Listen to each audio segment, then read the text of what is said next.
Meto nga bayong takbang papunta king mas malinis at murang kuryente ingumpisan king balena ning magalang kay batyang pesinayan ning groundbreaking ceremony ning pekamumunang embedded solar power plant keti. Teguna ning Mayor Malu Paras Lacson ning seremonya para king proyekto a resulta ning partnership ning City Core Renewable Energy Corporation at Pampanga Electric Cooperative 1 o PELCO 1. Today marks not only the ceremonial groundbreaking of this project, but it is also magalang step towards another sustainable growth project to be housed in our municipality.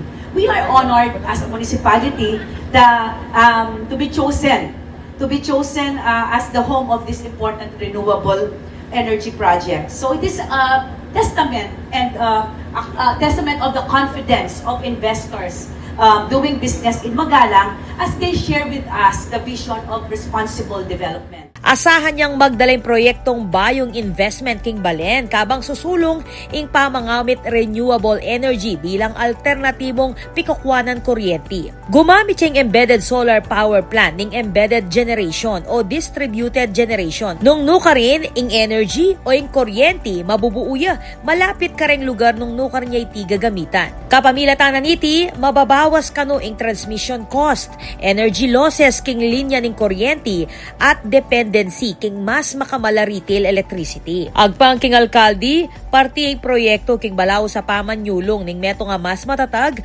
sustainable at environment-friendly a komunidad kapamilatan ning malinis at apanaligang energy source.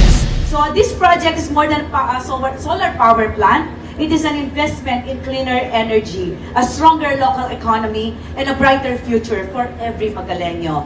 We are grateful that City Core and PELCO 1 for partnering with us in building a more resilient and sustainable community. Ako po, Patricia Mamangon para king News Force Pampanga. Balitang tutuking Balen, susuyo.